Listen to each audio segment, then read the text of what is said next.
buenas. Queremos darle las gracias a Dios y por supuesto también de una manera honorable reconocer su grandeza, reconocer su poder, reconocer su gracia oportuna que tiene para con cada uno de nosotros por el hecho de que somos tan complejos, tan difíciles y vamos dejando marcas en el camino desde el punto de vista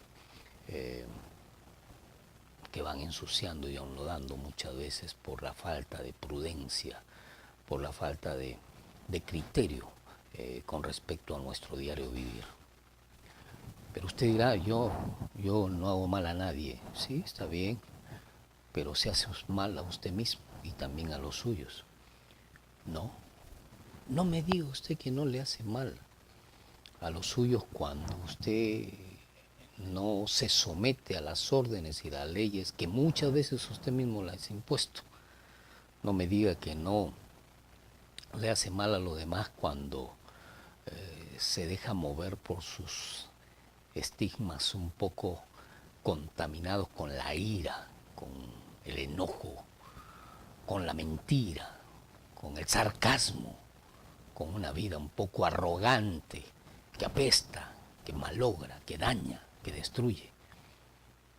Tú y yo no podemos decir lo contrario, porque quien nos conoce podrá decir lo que estamos hablando. Quien nos conoce podrá decir lo negro que somos por dentro. Quien vive con nosotros podrá decir verdaderamente cuáles son nuestras debilidades. Por más pues que vean tus virtudes, sí, tenemos virtudes, tenemos cualidades, que te felicito por ellas. Yo también, personalmente puedo decir gracias a Dios por las virtudes que me ha dado. Pero los defectos tenemos que tratarlos. ¿Y sabe por qué empiezo esta conferencia expresando estos valores negativos en nuestra vida? Porque nos hemos acostumbrado a poner nuestro esfuerzo, nuestra capacidad, nuestra lucha contra aquello que de una u otra manera afecta nuestra vida, pero nunca desarrollamos ese esfuerzo, ese equilibrio, ese cuidado con respecto a lo malo que somos por dentro y que tenemos que tener cuidado al no actuar de esa manera para afectar a los demás. Eso es lo que menos hacemos. ¿Por qué razón? Porque somos egoístas, pues. Somos grandes egoístas que queremos lo mejor para nosotros, queremos que nos aplaudan, queremos que nos den los mejores lugares y sin embargo, ¿qué somos por dentro? La pregunta es esa. ¿Nos merecemos verdaderamente lo que exigimos? Usted, mi amigo, mi amiga, en su hogar, ¿se merece lo que usted está exigiendo? Con todo lo que hace, fuera de la casa, fuera del hogar, fuera de la familia, con los amigotes, con la chica, con sus amigas, ¿qué es lo que hace detrás, escúcheme bien, de su celular, de su computadora? ¿Y se merece? Yo estoy seguro que si usted se evalúa desde el punto de vista disciplinario y exigente, usted mismo, usted misma va a decir, no nos merecemos esto. Bueno, gracias a Dios porque Dios nos lleva a que reflexionemos con respecto a las características que desarrollamos cada uno de nosotros. Sí, usted es profesional, quien comparte con usted también, pero eso de nada sirve, de nada vale si somos títeres de nuestras pasiones, de nuestro deseo, de nuestra conducta, y arrollamos, arrasamos sin contar con los valores de los demás y hacemos lo que queremos. No, hermano, no, amigo, no. No sea pestoso, no huela mal, no sea hediondo, escúcheme bien, porque al actuar de esa manera estamos claramente haciendo lo que estoy hablando. De modo que vamos yendo por los caminos que verdaderamente Dios nos ha establecido para que podamos desarrollar una conducta casta e irreprochable que puedan ser ejemplo para los demás y de esa misma forma podamos ser de bendición para los demás. Bueno, estábamos hablando de Navidad, estábamos hablando del Señor, ¿no?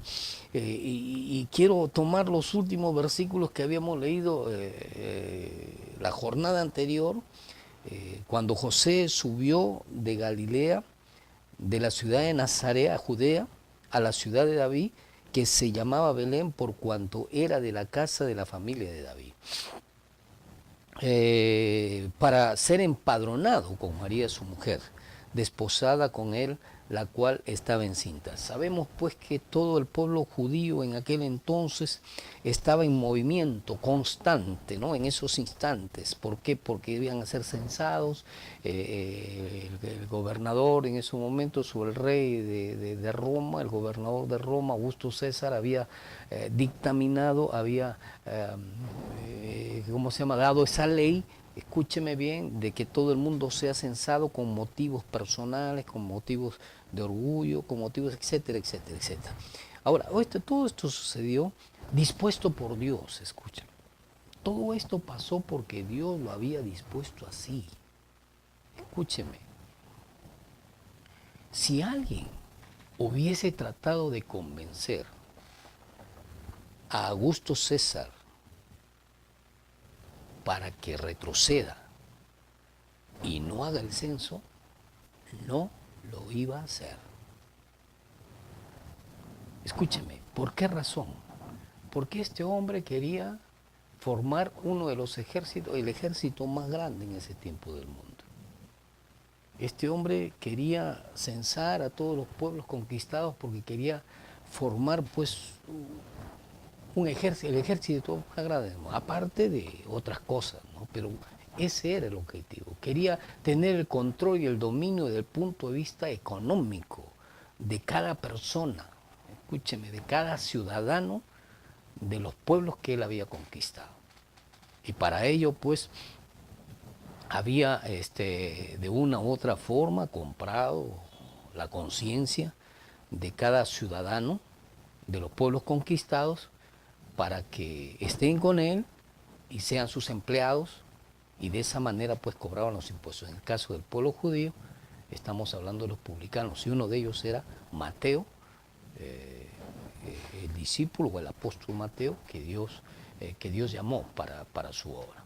Entonces notamos claramente pues, que el Imperio Romano hacía lo que quería, ¿no? Escúcheme, César hubiese insistido porque para él era valiosa esa ley. Era importante para él esa ley. Él iba a sacar beneficio, provecho. Él lo que quería es subyugar a la gente, amordazar al ciudadano.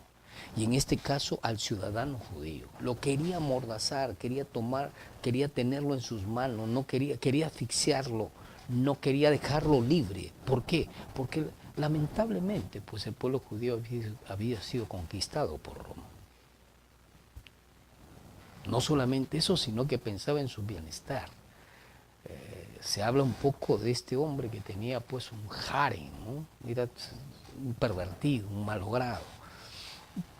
Entonces, pero en ese momento que el pueblo estaba en movimiento, o la nación estaba en movimiento, José estaba con María yendo para ser censados, ahí se cumplieron, dice la palabra de Dios, los días de su alumbramiento. Ahí se cumplió el hecho de que María tenía que dar a luz. Ahora, ¿cómo cree usted que tomaba José y María con respecto a esta experiencia? Que van a ser censados, tienen que recorrer una gran cantidad de kilómetros para poder ir a ser censados. El medio de transporte, en ese tiempo los camellos, no sabemos qué otro tipo de transportes, pero ellos, escúchenme, ese tiempo no habían pistas asfaltadas, en ese tiempo los caminos eran rocosos, en ese tiempo no teníamos las condiciones que tenemos hoy para viajar. Era un tiempo muy, muy desafortunado, si podemos decir la palabra. Escúcheme, y María iba encinta. Es más, María estaba casi en el último mes. ¿entiendes? Y de repente ella pues tuvo la experiencia pues de traer al mundo a Jesús. Ahora, ¿qué había detrás de todo esto, del edicto de Augusto César? ¿Qué había detrás de todo esto?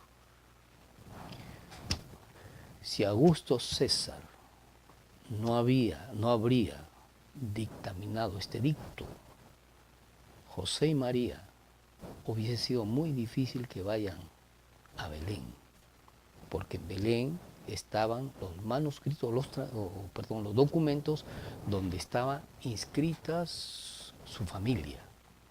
Ellos tenían que ir de todas maneras a Belén a inscribirse, a empadronarse.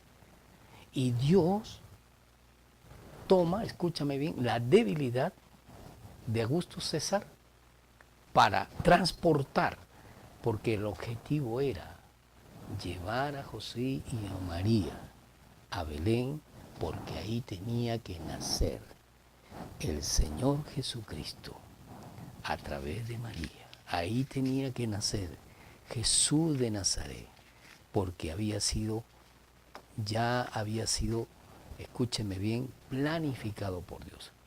Hay algo muy importante en todo esto, y quiero detenerme un momento para poder compartir con usted este momento tan especial. César sabía, bueno, conocía algo, había escuchado, de repente que en ese tiempo iba a nacer el niño Jesús, por eso es que hizo el movimiento.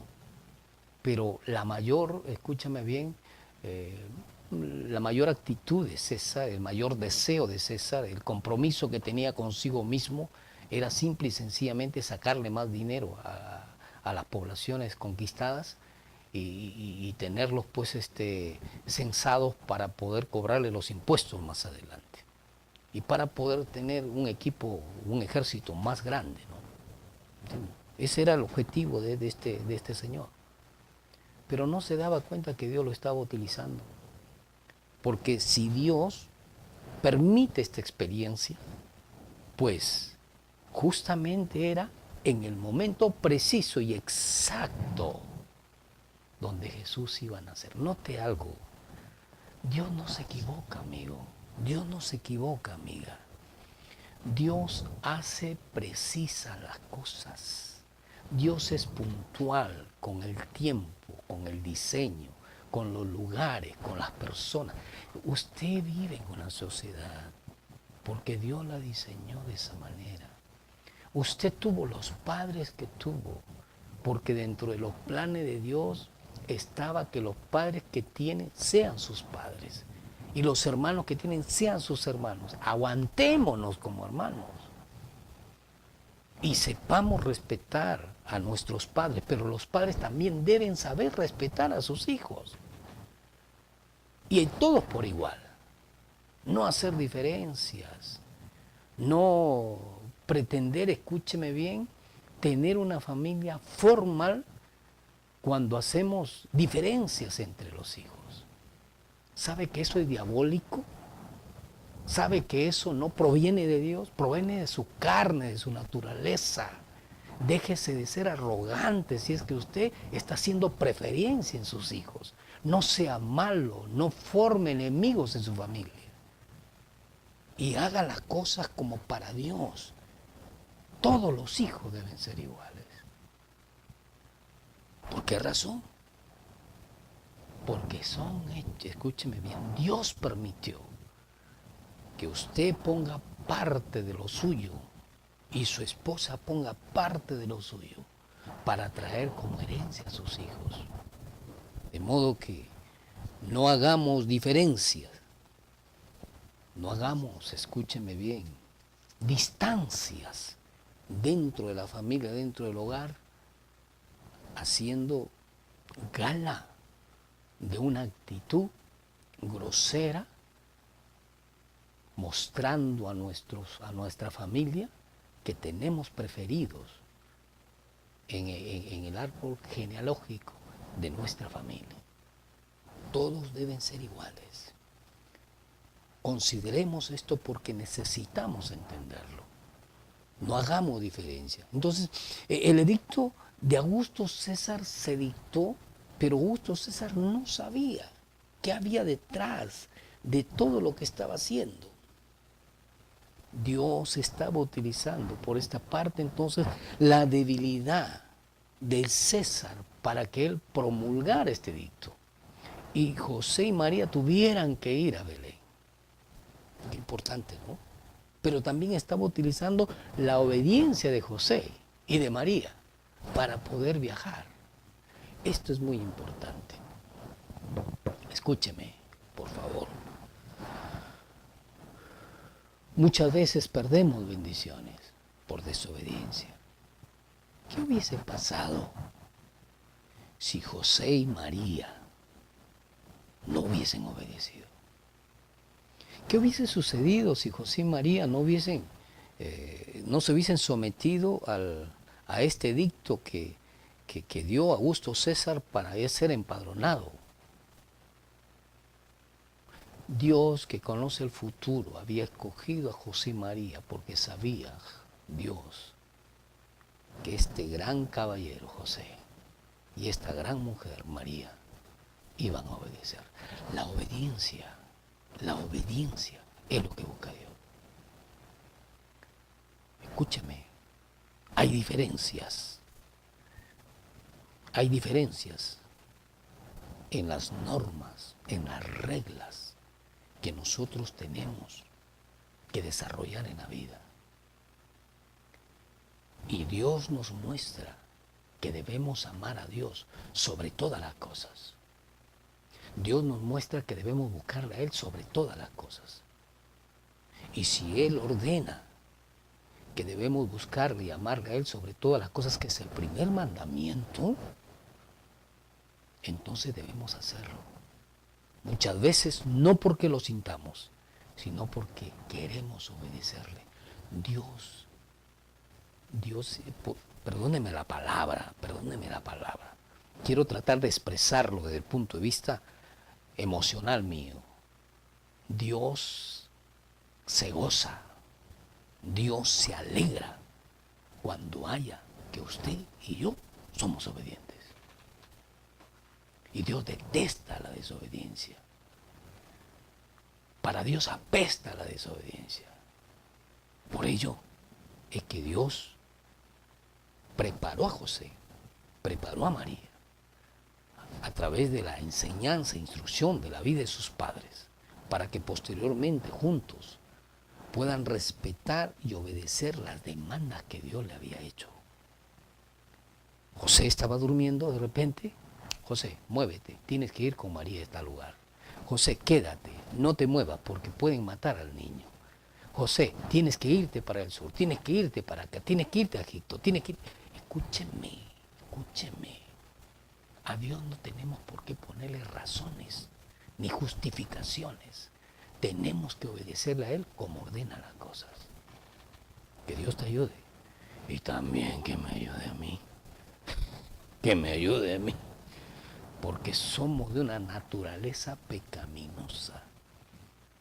Hay una lucha interna cuando viene la orden, cuando viene la autorización, cuando viene una ley. Hay una lucha interna que tu naturaleza se opone, se justifica, trata, escúcheme bien, de sacar ventaja, trata de esquivarse.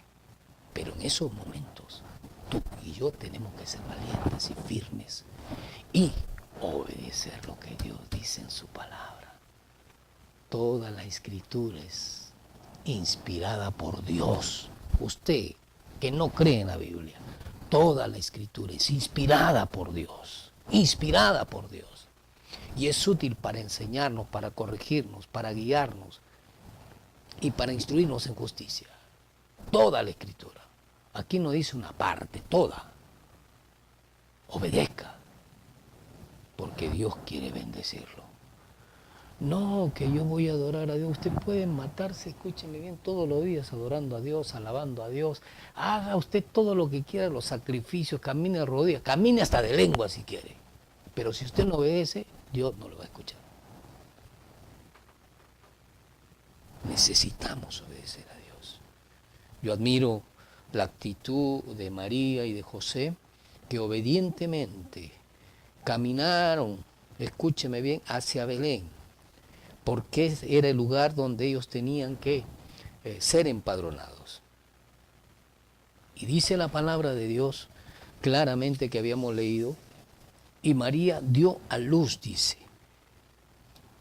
El versículo 5 dice, para ser empadronada con María su mujer, desposada con él, que estaba encinta. Él la llevó, pero la Biblia mismo dice que de repente dio a luz y la acostó y la envolvió en pañales y un pesebre, y lo dejó en un pesebre.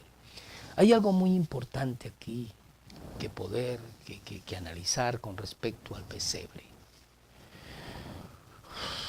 La mención de un pesebre nos da la idea a nosotros ahora, escúcheme bien, de una cabañita donde hay ovejas, donde hay animalitos, ¿no?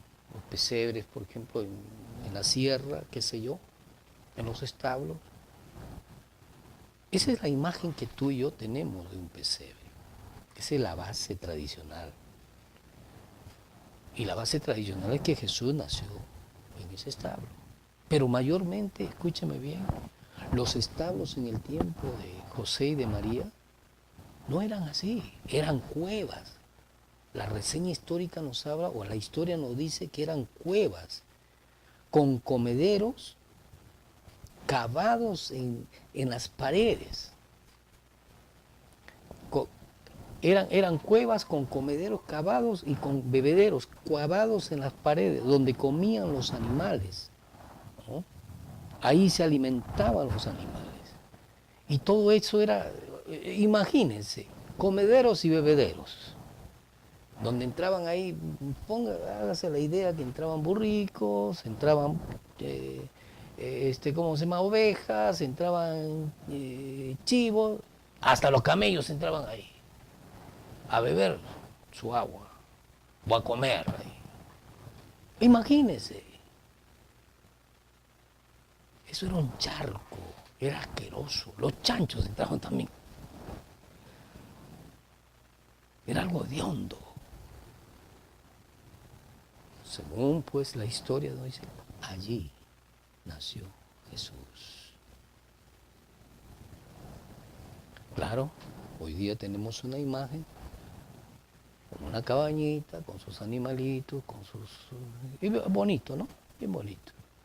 Pero escúcheme, amigo, amiga, usted que está atento a esta conferencia, hay una razón por qué Dios permitió que Jesús naciera en ese charco, en ese comedero y bebedero de animales, y en ese terreno fangoso con estiércol. Hay una razón por qué Jesús nació allí. Escúcheme. ¿No podemos nosotros cambiar la historia? Los comederos y bebederos de los animales solamente servían para los animales, no para las personas. Y José y María no encontraron lugar en el mesón. Y ellos llegaron a este lugar. Y de repente nació Jesús en este lugar. ¿Qué había detrás de la perfecta administración de Dios? ¿Qué había detrás de la perfecta administración de Dios? ¿Qué nos quiere decir Jesús, el Señor?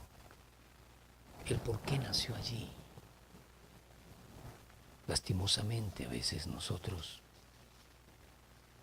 actuamos de una manera indiferente ante la realidad que fue el tiempo que nació Jesús. Primeramente tenemos que reconocer la humildad de Jesús. La humildad de José y de María, más que de José, de María, de aceptar un lugar tan asqueroso para traer a su hijo. Y sabía ella que el hijo que tenía era el Hijo de Dios. Note, por favor. María y José sabían que era el Hijo de Dios. La pregunta es esta.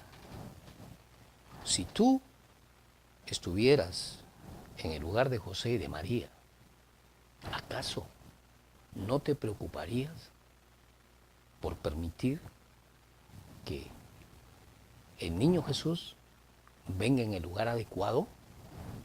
Yo me imagino, escúcheme bien, a María, a José, buscando por acá, buscando por allá, un lugar donde poder posar porque ya se venía el niño. Yo me imagino tocar puertas, porque dice la Escritura, no dice la Escritura, que no había lugar en la posada o en el mesón, no había lugar en los hoteles. La pregunta también es esta, ¿acaso José y María no tenían familia? Tenían familia, tocaron la puerta, fueron donde ellos, pero no había lugar tampoco. Porque todo el mundo estaba en movimiento, todas las personas estaban en movimiento porque el objetivo era claramente ir a empadronarse.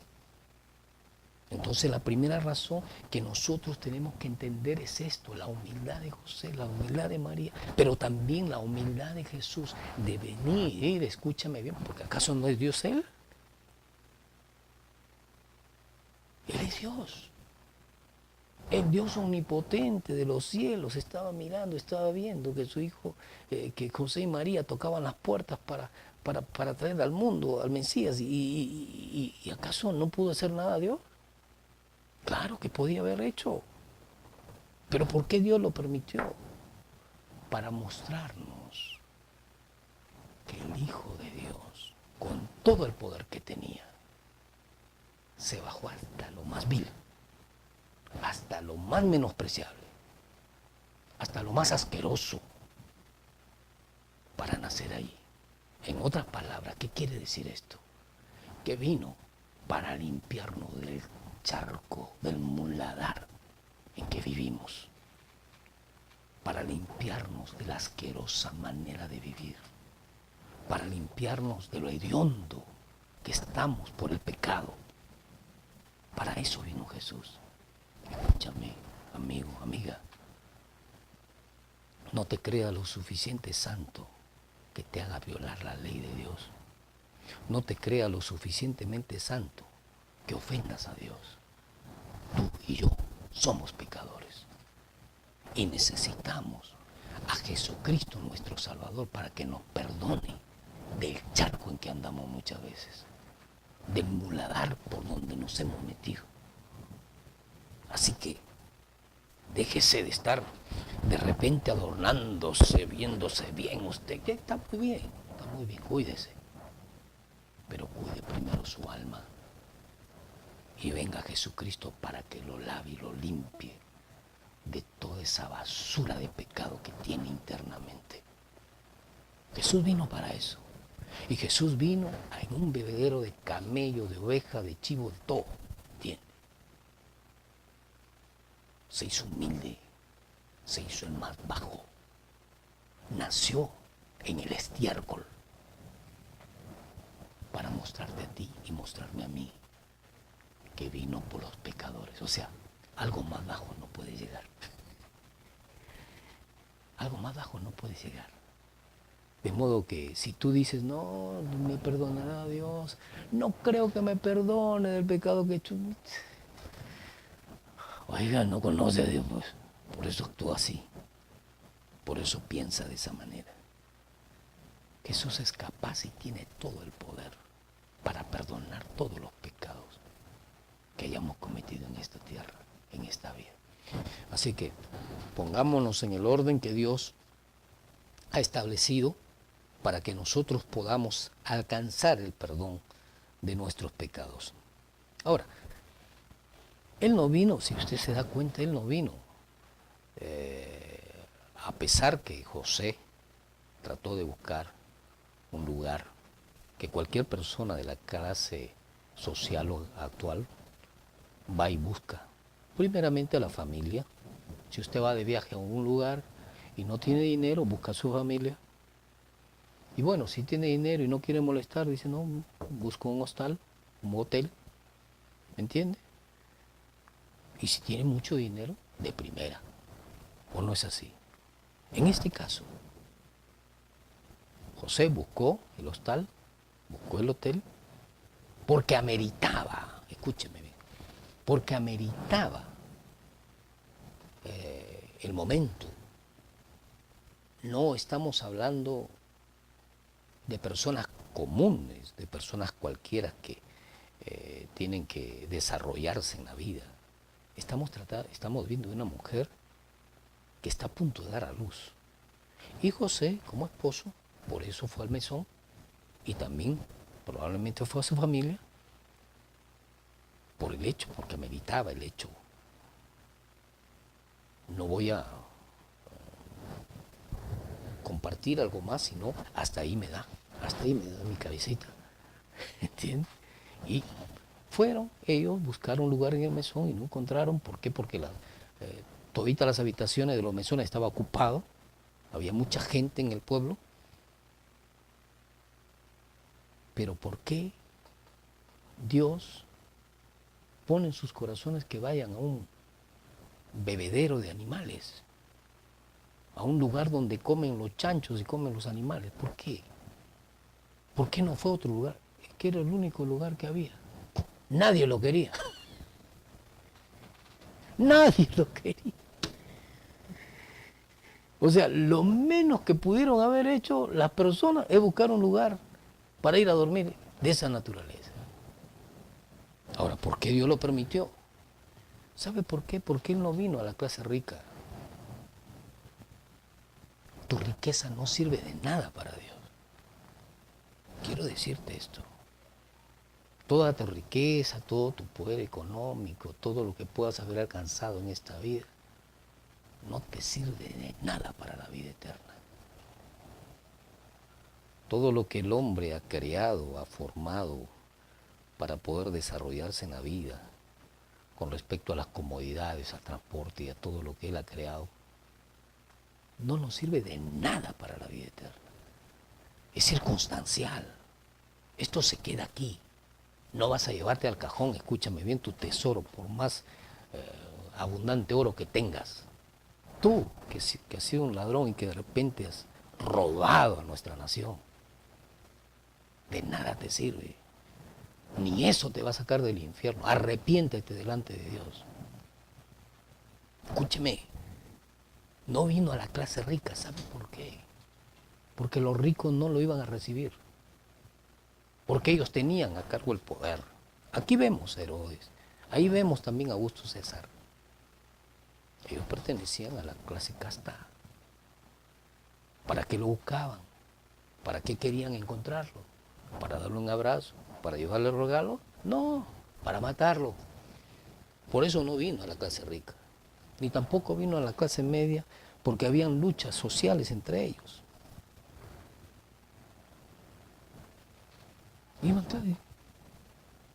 El conflicto de las clases sociales entre ellos, que no, que yo hago esto, no, que yo pienso esto, no, que yo, no, que yo...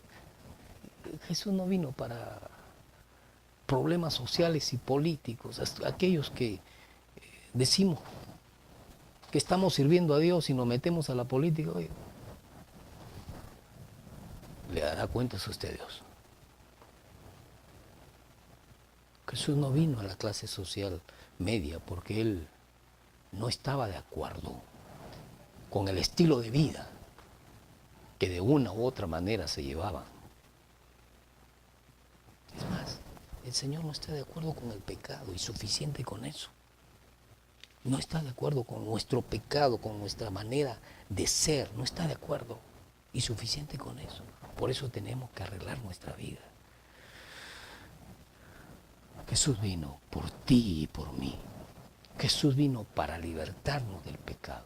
Jesús vino para salvarnos porque estábamos perdidos. Jesús vino para darnos herencia al reino de los cielos. ¿Sabes? Eso no lo vas a conseguir con todo el poder que tengas aquí, con todos los estudios que hayas acumulado. Eso es simple y sencillamente algo virtual. Porque una vez que falleces, escúchame, falleció Juan Pérez y listo. Nadie toma en cuenta que hiciste un doctorado, dos doctorados, que eres ingeniero, que tuviste dinero, que tuviste poder. Nadie toma en cuenta. Aquí se encuentra el cuerpo del que en vida fue un sinvergüenza. Escúchame, de nada sirven las clases sociales, de nada sirven los poderes que alcancemos y logremos si es que no tenemos a Jesucristo en nuestro corazón. Jesús vino para limpiarnos del charco, Jesús vino para perdonar nuestros pecados, Jesús vino para darnos vida eterna y usted lo necesita. Porque un día se encontrará cara a cara con Él. ¿Qué le va a decir? Un día usted le dirá, llévame al cielo. Si usted no le recibió, se va a ir con todo el dinero que tiene, con todo el poder que tiene, se va a ir al infierno, Señor. Se va a ir al infierno, Señor. Reciba a Jesucristo como su Salvador. Que Él es el único que puede darte vida eterna. ¿Vas a decirle sí, Señor? O simple y sencillamente vas a criticarme. Críticame todo lo que quieras. Pero ya te dije lo que piensa el Señor. Porque no te digo las palabras que yo pienso. Aquí está en la Biblia. El que reciba a Jesucristo tiene herencia de vida eterna. El que no recibe se achicharrará en el infierno, con todo lo que posee, con todo lo que tiene. Si es que lo puede llevar, por supuesto. Vamos a orar. Yo quiero animarle que usted incline su rostro, cierre sus ojos y repita conmigo esta oración. Dígale, Señor Jesús, quiero agradecerte en esta hora por haberme dado el privilegio de poder, Señor, acercarme a ti. En el nombre de Jesús y pedirte perdón por mis pecados, pedirte perdón por mi forma de ser. Señor, lávame y límpiame de toda maldad y haz de mí una persona diferente. Ahora, Señor, quiero recibirte como mi único y suficiente Salvador y quiero que seas tú el confidente y el compañero de mi vida. Te lo pido en el nombre del Padre, del Hijo y del Espíritu Santo. Amén, amén y amén. Dios te bendiga.